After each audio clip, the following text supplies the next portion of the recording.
So we should have done like some kind of introduction. Well, I'm just about to there. I was thinking, we're reviving the podcast. We'd just like to say a big thank you to our sponsors. Tim Holloway brings in the coffees every Friday. Probably spends about $1,000 a year on the Friday coffees. So sponsor Tim and Mackie's, thank you. It's gone cold now. Anyway, so who are you? I'm joking. So I think we called this the S&P podcast back in the day, but we'll come up with some name. I'm Karl. This is Stacey. There you go. Obviously, two coaches down at S&P Strength Performance. Been going for a good 13 years now. I've been nearly coaching 10 years, which seems a very long time. It does, doesn't it? You've been coaching 3? Just over 3 now, I think. Is it? But a member for coming up to 8. Yeah, because do you want me to tell you how I know where you coming up to 8? Because I looked on the Facebook page and it said we added you 8 years ago. Yeah, 2015. Yeah, some good times. Feels like a lifetime. Back in the day when you cheated on that session. Anyway. Oh, well, that's for a different episode, isn't it? Yeah. But very different place now, the gym, than when I joined. Yeah. Where I felt like I was being interviewed to see if I was worthy enough to be a member. Now we'll let anybody in. More the merrier, everyone's welcome. We're inclusive. We are inclusive. Anyway, so also, are we allowed to swear? Do you want to swear on this, or do we keep it? I think we'd just be natural, and I think if it comes naturally, because I love a good swear. Yeah. Maybe we'll put a warning on, or we can bleep it across, and you can put captions on. I'm not ever bleeping anything. Just we'll keep it kind of PC. I'll think a bit more about what I'm going to say before I say it. I mean, that's always good, isn't it? Yeah. So we thought we'd get across an episode about goal setting, seeing as it's Friday the 13th, nearly 2 weeks into January. Yeah, New Year. We should have probably done the goal setting at the start, but all the equipment that I ordered didn't arrive in time. So anyway. Do you know what though? Do you know what I like about doing it now? Yeah. Is that there's a lot of pressure, I think, or there can be a lot of pressure to set goals and being ready to go like day one, 1st of January, and then you go, oh shit, it's a Sunday, oh shit, it's a bank holiday, and then you're like, oh, I'll start next week. And I think whether that pressure is kind of like external or it's internal, like you don't really want to be starting any new habits from a place of I should, I have to, I must do this. You want to do it because you're excited, you want to make a change. Something's got to be different. So maybe starting in the second week when you've had a bit longer to kind of like think about it, there's less pressure, might actually stand you in really good stead to make some progress, depending on what you want to do. I'll tell you what I did. I actually, so obviously social media is a massive influence on people nowadays. So busy at the minute, isn't it? I just think it's too much. I think it's overwhelming. So what I did personally for my goal setting, I give myself a week. So I started my goal, striving towards my goal this week just gone, and I found it a lot easier than when everyone's doing it type thing. And obviously when you're working and listening to people's goals and you're listening to, what would you say the majority of people say to you? They say the stuff that you want to hear, like they think the coach wants to hear, and it's like they're trying to please you, or going back to social media, they're trying to please family, friends, or random followers or something like that. Yeah, well that could be an example of like an external pressure, can't it? Kind of like, well, everybody else is doing this, I should be doing it, or what you think other people will see as being virtuous in you. Do you know? Exactly, it's like you can't do it for other people. That's a massive thing, and that's what I thought to myself. Like at week 1, I just thought, do I actually want to go towards this this destination or whatever? And it's like, did I want to do it? So I had a good think about it, whilst indulging in quite a bit of chocolate as well, because I didn't really indulge that much over Christmas, but I did indulge last week and it was great. Was that different for you, like how you dealt with Christmas this year? I know you were away, so maybe that had something to do with it. No, I don't know. It did feel different. It didn't feel like splashed out on anything in terms of like, all right, I'm gonna feast out on pigs and blankets all night and stuff like that. I know I've not done that for years since I was a kid, but it did feel a little bit different. Like I was a bit more, I'm going to use your term, a bit more mindful. Ooh, I would say. Just a bit of mindfulness. Yeah, just whilst eating and things like that. But then I thought about it. I thought, do I want to indulge a little bit in some quality street? Because over Christmas I didn't get any quality street. So last week was the the sales. So I got some quality street. I like it. Bargain and a little bit of what you fancy as well. Exactly. Yeah. No, because that's an interesting one, isn't it? Because like depending on like where you are with your goals, a goal could be to be a little bit more mindful around food. So what previously might have been like a trigger for you in terms of, oh, I can't just have one, I'm going to have them all. You're kind of like, well, actually, I'm going to have a few of these because I really enjoy them. I know I can enjoy them without any kind of like guilt or anything. And then I'm just going to stop when I'm ready to stop. And having that kind of like that measured response and mindfulness around it. I'd probably say, because you are a nutrition expert nowadays, and all around, I'd say, well, yeah, I mean, I'd say you are all around just good to chat to about things like this. I'd say since you came on board at S&P, my whole thing's changed. So I'd go, for example, again, just indulging when on holiday, go to America, be like, oh my God, In-N-Out Burger, this and we've got it all in the first day. So available though, isn't it? Well, that's it. That's why America's pretty much fucked. Portion sizes as well, yeah. Yeah, so like everything's accessible, everything's there. So as soon as you land in America when you're on holiday, especially when you've been working all year, you get there and you're like, what do I want? Panda Express, In-N-Out, everything. And that used to be the case. It's like, oh, there's a Whole Foods there. I'm going to go there and get the buffet as well. And you're just walking around like just thinking, I am blown. Nowadays, when we go away, it's a case of, oh, I've got time. I'll have that at some other point. I don't have to have it all in one day. And it's like, again, I'd say that's through a lot of conversations where it's like, do you actually need to have that right now? Do you want it? Deep down, do you really want it? I'd say that's it. And having that thought process of, is it just like a reaction? Is it, I don't know, there's no real thought process when you're just excited and going for it all the time. It's like a true thing of, do you want it, I'd say. Well, that's the thing, isn't it, with like cravings and like hunger. It's like, once you can kind of like understand the distinction between the two, because hunger will kind of creep up on you. It's a bit of a slow burner, but cravings are like instant. Yeah. You can see something or somebody can talk about something, you're like, oh my God, I want it.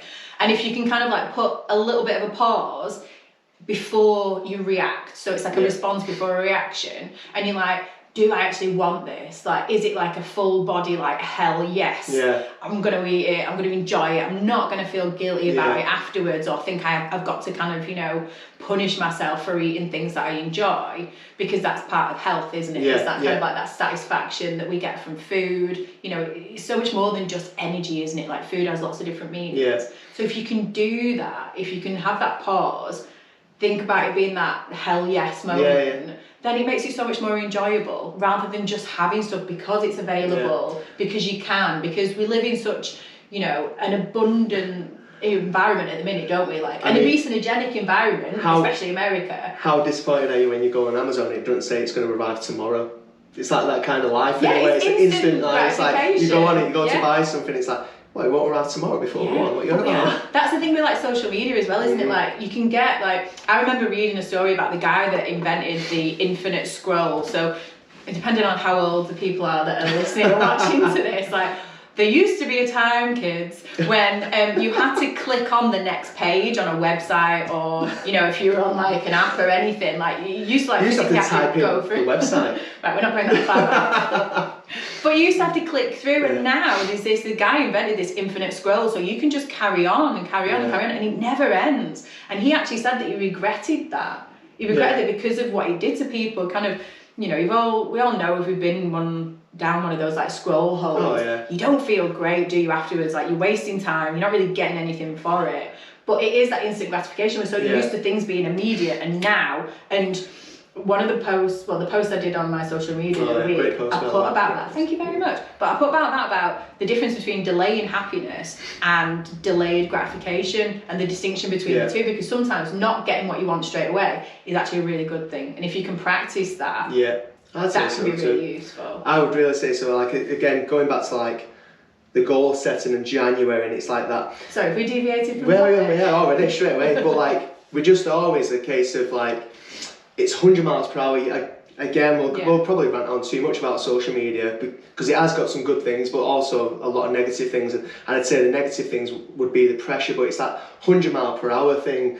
And everyone thinks if they go 100 mile per hour now, they're going to get it tomorrow. And it's just having that awareness about not going in, balls to the wall, because I've seen it, you've seen it. You can always tell again on social media, like the people putting about 100 selfies. I worked out 100 times today, and it's like, well, fucking hell, at what point are you going to rest there now? And like, what's the outcome of it? And they might feel great, and it does give them that sense of achievement, because you are able to work out 100 times a day for that 1, 2, 3 days. Yeah. But then it's like, where's the achievement when you rest? You know, are you actually patting yourself on the back for the rest?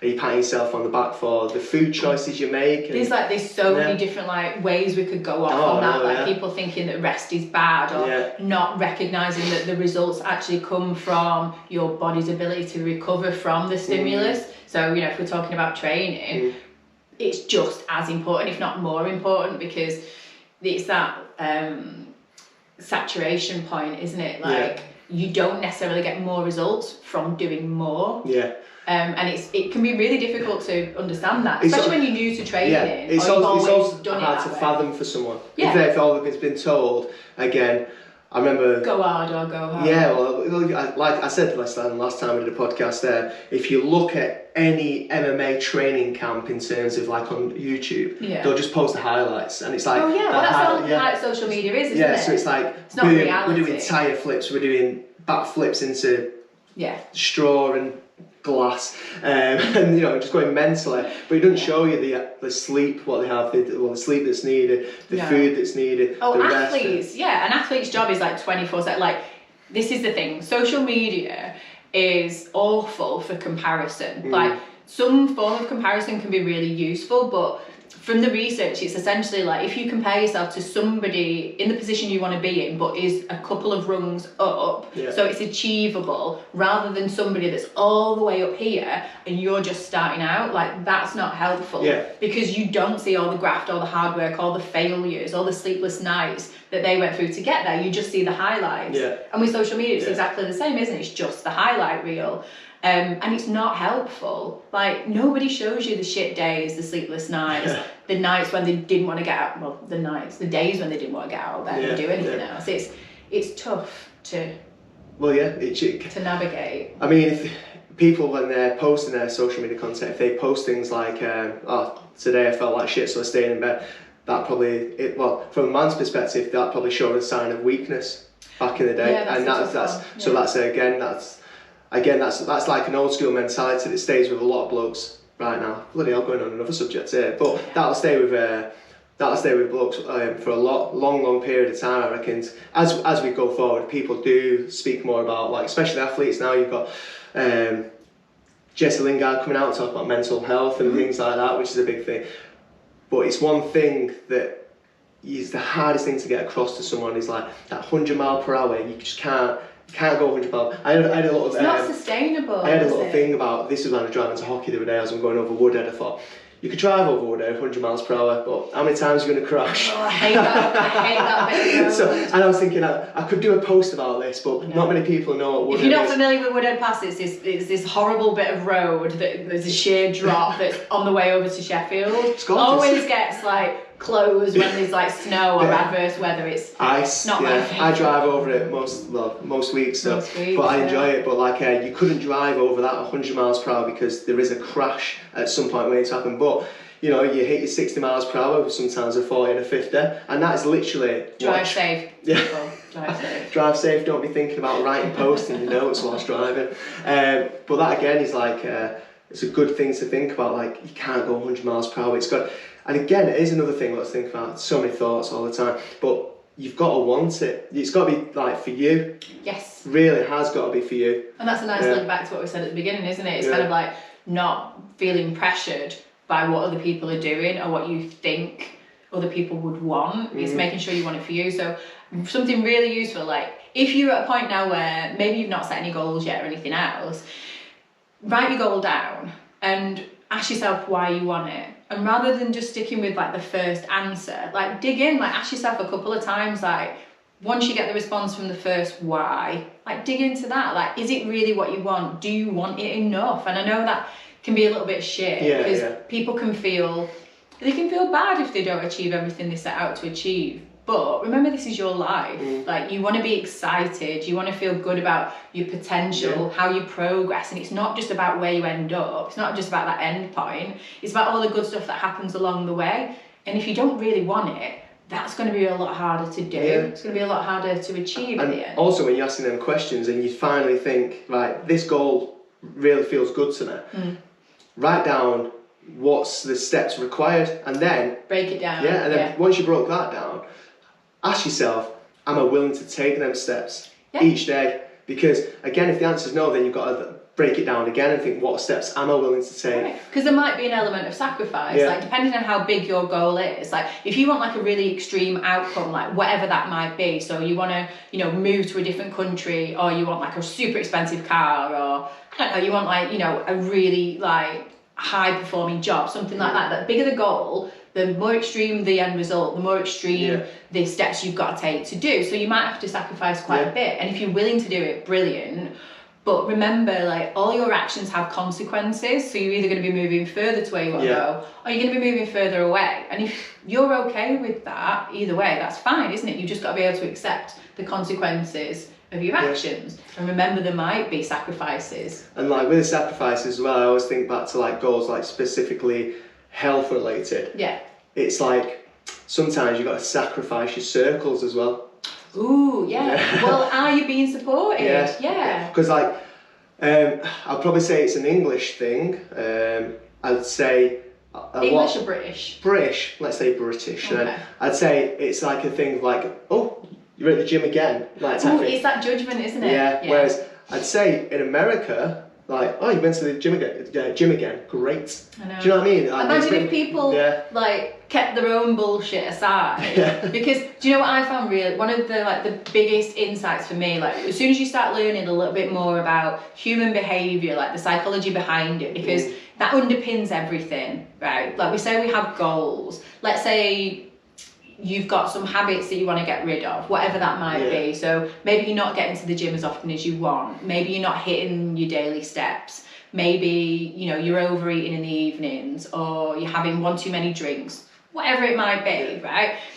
That is never the issue. It's the underlying behaviours that are the issue. That is just kind of like an outcome that is providing some form of comfort for you because there's an unmet need somewhere. And without like wanting to get too far into it, like you've got to kind of address the behaviours first, identify what your barriers are. Which is very hard for people.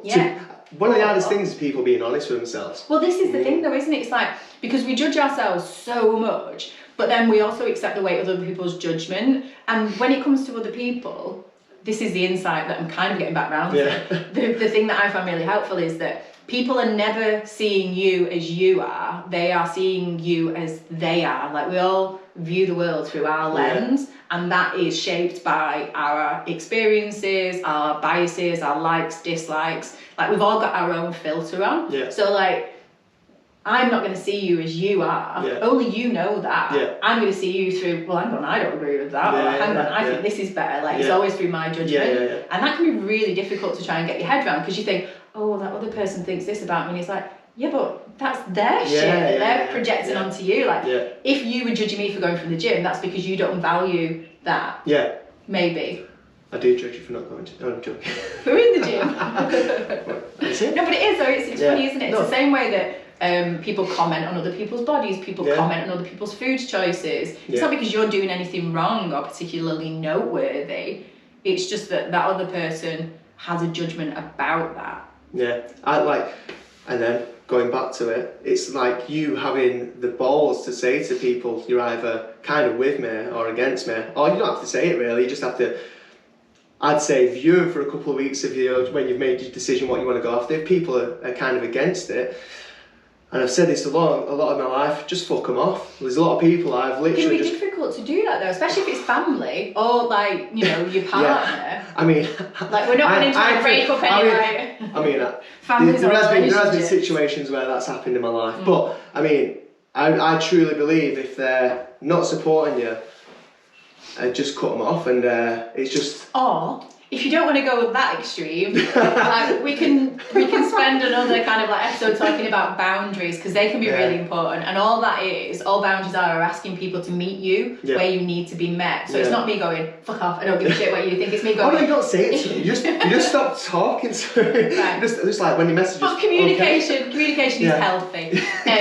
But you'd just be saying something like, look, it's okay that you think that, but it's not okay for you to say that to me because it's important to me. Do you know what I mean? So boundaries don't have to be about like cutting people off and like shutting people out. It can be just say, look, this is what I'm doing. Your opinion, that's great for you, but please, I don't want us to talk about this, and I don't want it to be an issue. I'd have so much more friends if we'd have set boundaries. God damn it. It's tough though to set boundaries, because it's all right to set boundaries, because that's the first part, but the second part is you've also got to accept other people's response to boundaries, and that can be really difficult. And again, you can do this in like work settings, friends, family, partners, but it's not easy because you have to be willing to accept the consequences, because not everybody's going to go, all right, sound, I understand now. I totally agree with that, mate. People don't like it. No. Well, again, it's because you're challenging what their views are as well. Yeah, you're challenging their worldview, which is tough.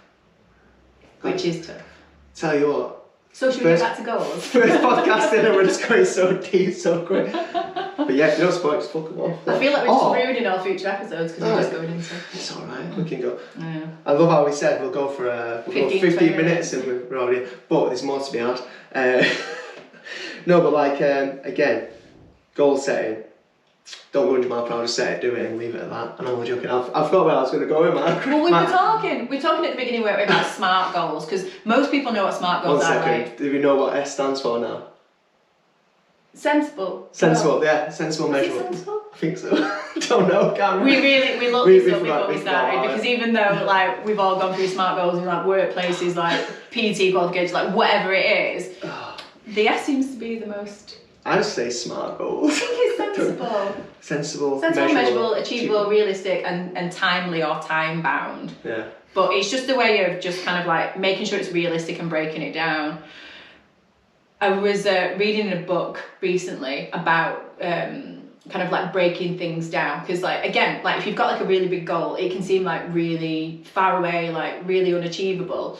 But say for example somebody wanted to write a book, and I was talking to one of my nutrition clients about this the other day, like if you wanted to write a book, like you wouldn't start trying to write a book, would you? You kind of like, you'd step back, because what is a book made up of? Pages. Chapters, pages, sorry, pages. I don't read much. You've seen a book though. Yeah, it's like this. But it's like chapters on pages in a book, isn't it? And then chapters are made up of paragraphs. Paragraphs are made up of sentences, sentences are made up of words, and words are made up of letters. So all you've got to do is just start with a letter, start with a word, and then move on from there. Like you never go in, when you first start to write, shit, I've got a whole book to write. You're like, well, I'm just going to write this first sentence, this first paragraph. And that's what you want to do. You want to chunk it down. So you kind of like, you've got these processes that are going to lead you up to where you want to go. Yeah. So those daily habits. And obviously we're talking in the fitness and like health space, well-being space, whatever you want to call it. So when it comes to a fat loss goal, you're never looking at kind of like, oh shit, I've got to lose like 10 kilos or whatever it might be. It's just kind of like, right, what am I doing in my daily life now? What isn't helpful? What maybe do I need to change about my daily habits that are going to mean that every day I'm taking a step forward and I'm making progress every day? Because it's not about being perfect in your actions. It's not sustainable, is it? It's just like, what can I fit in? Like, what can I fully commit to that's going to move you forward? Because again, it's like going back to 100 mile per hour shit and everything, but it's like, if you set yourself, you want to lose 10 kilos, that is such a big amount of weight. And it's the same with everything. You set yourself, and you're trying to be perfect every day. Yeah. And that is, no one's ever perfect. But it doesn't exist, does it? Yeah, so no one would even know what it looked like if it did. But like, how many times do you feel that if you don't achieve... Yeah. Let's say you set yourself 20 goals a day and you only achieve one, how bad are you going to feel? Rather than just say, right, I'll achieve one goal per day and just add if I can. Yeah. And then all of a sudden you've done the one thing, feel great, and then you've added one, feel even better. But as long as you eat that one, rather than aiming for 20, it's, again, we're just going on about like... I like ranges. I like having like optimal ranges. So like say with steps, so let's say or you've worked out that 10 to 12,000 steps a day is going to like really set you on your way. Yeah. But what about when the weather's crap, you don't feel great, or life just gets in the way and you can't do that? Like setting yourself a range, so like bottom of your range might be 7,000, which we know from the research is like a really nice spot for metabolic and overall like health improvements. so 7,000, and then your top of your optimal range is 12,000. So as long as you're falling within that, like, you're still moving forwards, aren't you? You're still making progress, but you don't feel like a failure if you don't get those 12,000, because if it's got to be 12,000 every day, you are setting yourself up for failure, and you're setting yourself up for that 100 miles an hour. Oh, what about when you have a bad day? Like, building in that flexibility is really useful. A brilliant thing there, though, is understanding you're going to have bad days. Yeah. I know another thing. Well, it's just life gets in the way. It's not necessarily bad, but it's just, you're going to get busy. Like, set yourself up for success. To enjoy the good ones. Literally, you, as long as you can understand that. Yeah. And even, a lot of thoughts going, I should do a podcast when I'm driving. I tell you, these thoughts, if I could just put them out. That's not legal, though. Might be, I don't know, you can't just you can't use your phone, can you? Yeah, you just press record as you start driving. You're not supposed to. I don't know the laws. But like, I've gone off my topic again. No, another thing was, when I was driving, I was thinking, what was I thinking? I forgot it already. It was so good that I forgot it. No, what about steps? So steps, goals. No, I'll go to this one though. Yeah. With goal setting and everything, again, we might get close to that goal, and you might not want it anymore, and that's fine. That's a really good point. That's really okay. Yeah. And again, you might achieve that goal, but that's not the end of it. So I've kind of gone off him a little bit, but David Goggins, there is no end. The only end to life is death, which is a bit grim, but we can't keep looking at goals as like an end point. Yeah, like an 8-week shred, whatever. And 8-week target, 12-week targets, they can just be steps within our life, which just add to our life and our enjoyment of life. Yeah. Because it does feel good to achieve a goal, but it's always like, you achieve a goal, let's say we've both done the photo shoots, and probably similar, I'd say, it's like, what's after it? Like, a case of, we do a photo shoot, it's like, we should do an episode on that, because like, I think that's where it all changed for me. Yeah. I think. And I found that really challenging. Yeah. But we'll do that on a different one. But it's like, don't think like, again, this is going a bit deep, but don't think that a goal will make you happy if you're not happy. Sounds like you read my recent post.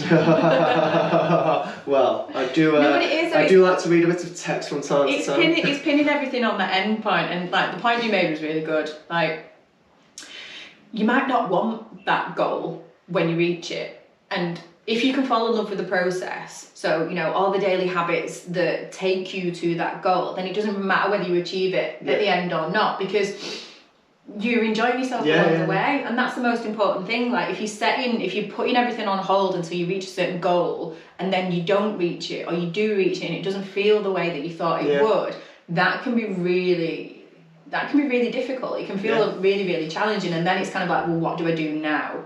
You feel a little bit lost and you're not sure what to do next. I think like I always say with anything when we're setting goals, I always try and enforce it on our members. It's like, what is next? Have a little think about what you want in the next few weeks after this, because this is the end point to this goal. What do you want after that?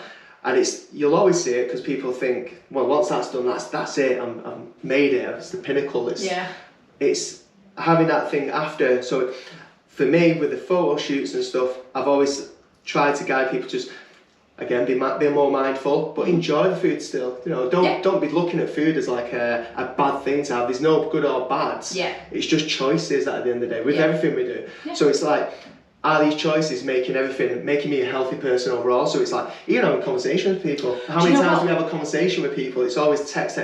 I'm going to feel great after this because we've done what we used to do, go for coffee and just chat this kind of shit in a coffee shop. But we can talk about that as well, like what is health? Like, what does health mean? Because it's not just eating your fruit and veg. But a lot of people have a very black and white view on what health is. So what is healthy and what is unhealthy. Yeah. But just going back to the point you made before about working towards goals and then what comes next. It's like, there is no end.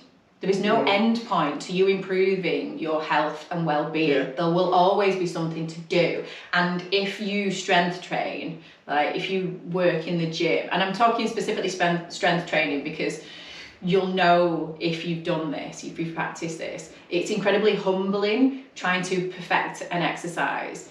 And then you realise that you're never going to perfect an exercise because you're always going to be getting better at it. you'll be getting better at moving, you'll be getting more efficient, you'll be, you know, getting better at lifting heavier weights more efficiently. Like, there is no end point to you getting better. There's always going to be something to learn. Yeah. There's always going to be some new bit of information that's going to help improve you. And that can feel scary, but also really empowering and really exciting, because there's so much potential. There's so much potential. I mean, like, just look at the fitness industry anyway, and how many people, this is how you tell bullshit, by the way. Anyone that's selling something that is sure thing and it's going to make your life totally different. Absolute. Yeah, the absolute. Red flags. Yeah. So as soon as they say, this diet for you will change your life, or this exercise is the number one, just avoid them at all costs, because there is no, this, like, I used to believe that squat, bench, deadlift was the only thing we could do, and that was it. And like Sean introduced me to this life, and that's what it is. But at the end of the day, some people do Zumba and look fucking great. They're fit as anything, they're strong as anything. Some people do whatever it might be, and that works for them. There we go. No, we're going back. If we're gonna, well, no, but I was just thinking, like, if we're gonna kind of like round it up and like come back to goals, like whatever your goals are, if you can enjoy yourself along the way, and when we're coming, or we're talking about like movement, exercise, training, if you can find something that you love, like whatever that looks like, whether it's Zumba, CrossFit. No, CrossFit is great, guys. Whatever you want to do, you've got to enjoy it. I wanted to jump in there, but I love back. Sorry. You've got to enjoy it, because like if you enjoy it, you'll do it more. Like, exercise shouldn't be a punishment. Like, we shouldn't be like punishing ourselves, like burning things off and stuff like that. It's like, enjoy it, you'll do more of it. And you know, all movement is good movement, but obviously strength training, as you get older, has so many more benefits, because the more muscle you've got, you know, the longer you live, the healthier you are. And again, that can be another episode. But no, we've gone pretty well there. We've gone for a good 30 odd minutes there, guys. Yeah, we're going to have to do some right chopping down of this. Oh god, the editing that's going to be required for this. But just to recap, cut people out of your life that don't sound much. Please don't. No, but just to like recap on a goal set. S&P ruining family since 2000 no, but like, just to recap, if you have set goals in that first 2 weeks of January, and you've come out of the blocks all guns blazing, and even now, just as we end week 2, you're finding yourself tired, really feeling run down. Some people I've noticed still got poorly, poorly, or coming back to the gym after being poorly and expecting to hit the ground running. You've got to ease yourself in. It's okay to have smaller steps. It really is, and you don't have to abide to all this bullshit that's out there. It's like, oh, I train 500 times a day, I eat broccoli and chicken, and I'm dead healthy, and this is health, and I wash my food as well, get the fairy liquid out, and make sure there's no pesticides in there or whatever and whatnot. Just the smallest step, and it could be for people that never trained before. You don't have to join a gym. You can literally go out for a walk. You know, 10-minute walk. Just set a 10-minute walk to the end of the road, and then build from there until you get the confidence to maybe step inside a gym. And it doesn't have to be a gym like ours. It could be a pure gym. It could be anything you want. It could be a leisure centre. And it's just having that understanding that the smaller steps, the easier it is to accomplish, and then before you know it, you're at the top of the stairs, boom. I was going somewhere around top of the pyramid. Yeah, I don't know. No, you're where you want to go. But that's the thing, is it's like, it's never too late to start. So please don't think that just because, you know, we're halfway through January that you can't set yourself goals. You don't have to call them resolutions. It can be anything you want them to be. Like, it's never too late to get started. Because there's always going to be something new, different that you can learn and that you can work towards. So don't get overwhelmed. I know it's easy to say that rather than to feel it, but all you've got to do is just start.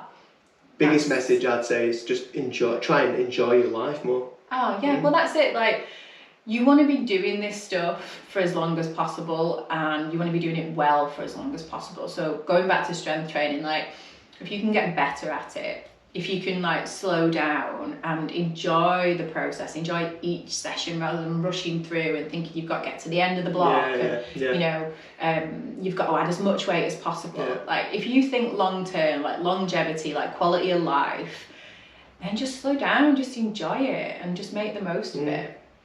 Because, you know, it's not always a guarantee, is it? So you know, do it for as well as you can for as long as you can. Oof! Brendan on that. That is it. Job done. Lovely that. Very well done. Love Great that. job.